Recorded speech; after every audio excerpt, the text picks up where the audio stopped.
Okay, so for this assignment, we are going to be installing WordPress into our hosting, and we are going to use a program called Softaculous, which is just a program that makes it really easy to kind of work with servers and hosting and all that fun stuff. So, uh, WordPress is a content management system, a CMS. It's a good way to organize information. It started out as a blogging platform, but there's a lot of things that we can do with WordPress to make websites and just do a whole bunch of different things with it that are very easy to do. What we're going to be doing is we're going to be installing a framework onto WordPress called Themify in one of the next couple assignments. And Themify is going to be a quick, easy way for us to start making some websites. So before we install Themify, we have to get WordPress, and this assignment is going to do that. This should be a fairly easy assignment to complete, but just make sure that you follow the instructions carefully. Don't rush through it. Take a look at my screenshots. So you are going to go back into your Siteground. You're going to click through here like it shows you here. We're going to be using essentially a one-click install WordPress. You'll see that in here once you get to it.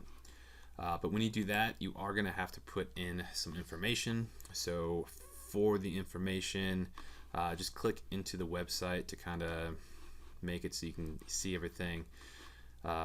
This is going to be automatically filled out because you already changed this. The installation path, leave that blank.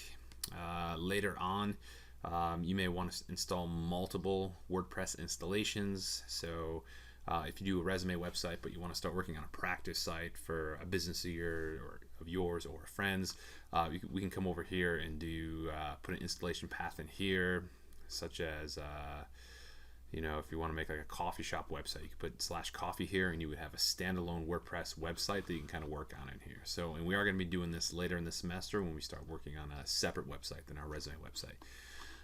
If you see this option, do not check it. These options change all the time, but it should look pretty much like this or something similar. But do not put the WordPress starter in. Make sure that's unclicked, no matter where it is on the screen. For your admin info, choose a username you will remember. I'm probably going to recommend whatever the first part of your RAM's email is. Maybe use that. Or if you have a username that you use all the time, definitely use that here.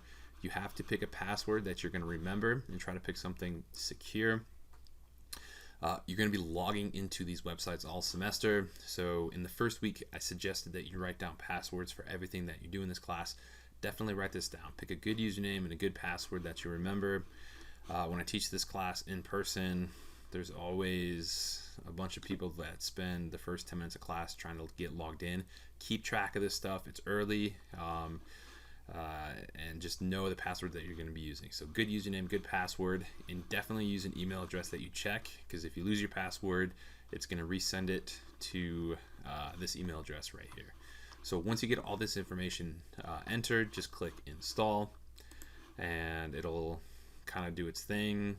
And after that, you can access it through Siteground, or just type in your URL, and you're going to see something like this. It changes for everybody just randomly.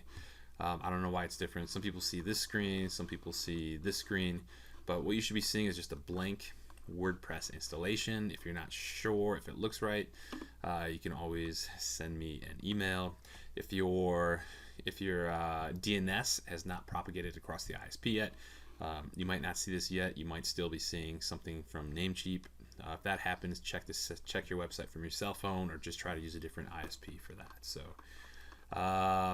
once you get that, you can practice logging in. You're going to be logged in automatically if you click through it from your SiteGround.